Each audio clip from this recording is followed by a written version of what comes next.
Selamat pagi. Kali ini saya akan membaca hasil ringkasan dari bab 1 e-marketing tentang menerapkan digital dalam pemasaran. Dengan nama Cecilia Veronica, NIM 19104169902 dari kelas A2 Pagi Manajemen dengan dosen Adi Mursalim, SEMM dan Makul e-marketing. Menerapkan digital dalam pemasaran. Menurut Bud Caddell, mendefinisikan digital sebagai lapisan semua media yang dapat digunakan oleh pengguna untuk memilih sendiri pengalaman mereka sendiri dan mampu mendorong kemampuan para pemasar untuk menjabat media, memperoleh umpan balik, menyampaikan pesan-pesan mereka kepada konsumen, dan membina hubungan dengan konsumen.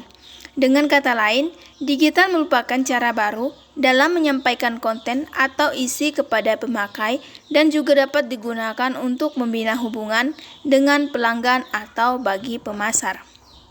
Menurut Dr. Philip Kotler, pemasaran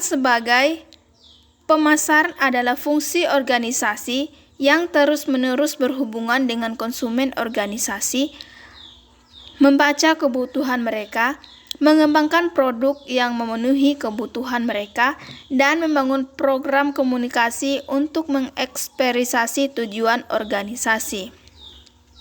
Berikut yaitu understanding digital marketing. Tujuan dari semua jenis pemasaran adalah untuk menjaga pelanggan dan merangsang penjual di masa depan. Alat komunikasi digital memungkinkan untuk terhubung dan menggabung hubungan jangka panjang dengan pelanggan.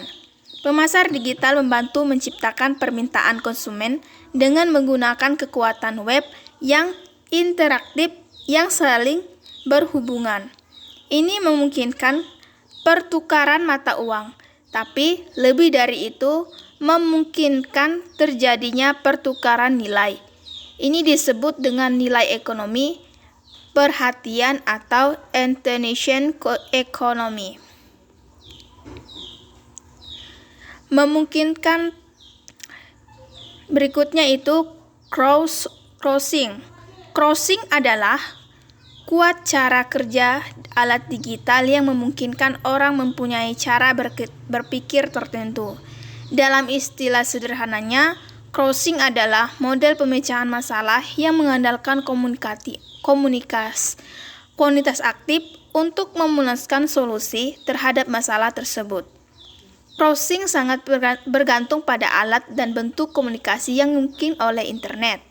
Crossing adalah sebuah istilah yang sering digunakan untuk menghubungkan suatu proses dalam mendapatkan pekerjaan ataupun pendanaan dari sekelompok orang dalam jumlah banyak melalui fasilitas online. Konsep yang digunakan untuk menjalankan teknik ini adalah dengan tersedianya orang-orang dalam kelompok besar untuk berpartisipasi menghasilkan konten atau pendanaan. Di sini keahlian dan juga ide dari sekelompok orang itulah yang digunakan sebagai bantuan dalam menghasilkan konten sekaligus memfasilitasi pembuatan produk. Jika melihat dari konsep dasarnya, maka bisa diambil kesimpulan jika crossing itu adalah sebuah distribusi untuk menyelesaikan suatu masalah.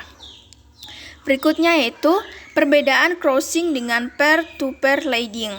Jika crossing lebih bersifat sukarela, peer-to-peer leading atau yang sekarang dikenal dengan istilah Phoenix leading mengungkap konsep yang sama, tetapi skemanya berbeda karena peer-to-peer leading bersifat pinjaman. Pinjaman yang Anda ajukan dalam Phoenix leading seperti Coinworld didandani oleh banyak investor atau perdanaan yang tergabung, di mana Anda bisa mencicil dana pinjamannya setiap bulan dengan bunga pinjaman yang lebih rendah dan proses terkumpulnya dana lebih cepat. Berikutnya itu crowdfunding. Crowdfunding atau urun dana, pelanggan dana adalah proses pengumpulan sejumlah dana untuk sebuah proyek atau usaha oleh sejumlah besar orang yang biasa dilakukan secara online. Agar dana yang didapatkan dari crowdfunding lebih optimal, lakukan 3 hal berikut ini. Yang pertama, membuat proposal usaha dengan menarik. Siapkan proposal usaha yang menarik, inventif, dan inovatif. Proposal yang ajukan sebaiknya berisi tentang informasi detail mengenai prospek visi ke depannya, mulai dari jenis bisnis, proses manajemen, proses pemasaran, dan tujuan utama dari bisnis yang dijadikannya. Sajikan informasi tersebut secara detail dan lengkap melalui teks atau tulisan, gambar, maupun video. Yang kedua, mendaftar ke situs crowdfunding. Proposal yang sudah selesai bisa langsung didaftarkan ke salah satu situs crowdfunding yang ada di Indonesia. Pilihlah sekiranya situs crowdfunding yang terpercaya dan sudah terkenal, karena di situ itulah para pemilik modal biasanya berkumpul. Yang ketiga, mengunggah dan memantau perkembangan proposal usaha. Setelah menemukan situs crowdfunding, unggahan proposal usaha yang sudah dibuat, jangan lupa untuk terus membantu perkembangan company dari proposal yang diunggah tadi. Apabila salah seorang pemilik modal bertanya mengenai prospek usaha yang terletak di crowdfunding, jawablah dengan singkat, padat, dan jelas. Jangan terlalu melebihi bisnis yang dijalankan, karena hal itu justru akan membuat pemilik modal agak ragu dengan prospek bisnis ke depannya. Micro-talking adalah aplikasi yang dapat digunakan untuk menghasilkan keuntungan, dimulai dari melakukan promosi atau posting ke media sosial sehingga bermain finansial atau saham. Bagi kamu yang ingin mendapatkan uang di internet, berikut ini adalah cara-caranya. Yang pertama, unduh aplikasi micro-talking. Yang kedua, menulis blog atau artikel SEO friendly. Yang ketiga, mengisi survei online. Yang keempat, menjadi leaser domain atau website. Yang kelima, menjadi freelance di berbagai bidang. Berikutnya yaitu pemirsa digital. Baik landscape media dan kebiasaan orang di media telah berubah. Ada banyak kru komunitas yang sangat spesifik dan tergementasi yang dimana oleh beberapa solusi media digital. Pada saat yang sama, perhatian orang terfragmentasi oleh banyak seluruh media atau baru dan alat-alat tersedia. Di atas media tradisional, kami sekarang memiliki jejaringan sosial email atau web, perangkat seluler, dan lebih banyak digunakan membuat perhatian kami terpecah-pecah. Dengan begitu banyak pemilih dan terlalu sedikit waktu, banyak audiens sekarang ini sangat terampil dalam membagikan pesan-pesan pemasaran. Kunci keberhasilan terletak pada 2 hal, yaitu yang pertama, ide-ide harus luar biasa dan Anda harus menemukan grup yang terobsesi dengan produk Anda, dan Anda juga harus bersedia mencurahkan sedikit perhatian pada apa yang mereka inginkan. Mereka yang menyukai Anda akan memberitahu teman-teman mereka, dan dengan demikian mereka telah menyebar berita yang baik tentang Anda melalui jejaringan digital yang saling terhubung. Yang kedua, mengelompokkan dan menyesuaikan pesan. Semua ide ini tentang secara komunikasi, kepribadian media yang berpengaruh, dan rentang perhatian yang terpecah yaitu dengan kemampuan untuk mengelompokkan audiens online dan menyesuaikan pesan dengan audiens online tersebut.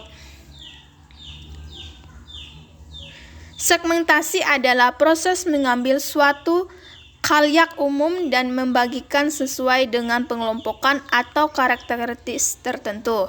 Setelah dikelompokkan, masing-masing kelompok dapat ditargetkan secara berbeda, tergantung pada kebutuhan mereka dan mereka. Misalnya, bank dapat melayani berbagai pelanggan, tetapi pesan-pesan disesuaikan dengan segmen-segmen yang dituju, seperti segmen generasi muda yang berpenghasil tinggi, segmen pemilik usaha kecil, dan segmen pensiun. Pesan-pesan disampaikan tentu akan sangat berbeda.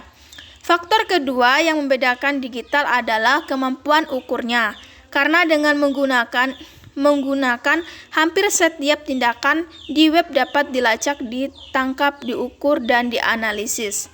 KPI Key Profesi atau KPI atau Key Performance Indicator adalah informasi statistik yang hanya memiliki signifikasi nyata jika dibandingkan dengan data spesifik atau industri sebelumnya. Paling banyak dilihat. Informasi penting lainnya yang ditentukan oleh analisis web adalah lalu lintas. Dengan demikian, efek dari kampanye periklanan yang telah diterapkan tidak mencerminkan peningkatan penjualan, namun juga pada peningkatan lalu lintas. Durasi kunjungan. Selain membangun jumlah kunjungan, dimungkinkan untuk menganalisis perilaku pengguna. Durasi kunjungan di situs web yang juga diletak oleh analisis web merupakan indikator kepuasan pelanggan dan biasa dijadikan intensif untuk memberi situs lebih user-friendly. Nilai halaman. Nilai halaman menunjukkan beberapa berharganya sebuah halaman sehubungan dengan tindakan yang dilakukan oleh pengunjung yang mengikutnya. Dalam kasus ideal ini mungkin merupakan transaksi konversi atau pembuktikan timbul. Yang terakhir yaitu klasifikasi pengunjung. Bagi operator toko online, analisis web memberikan rinci pengunjungan berdasarkan minat beli. Mayoritas pengunjung akan meninggalkan situs tanpa menyelesaikan pembelian.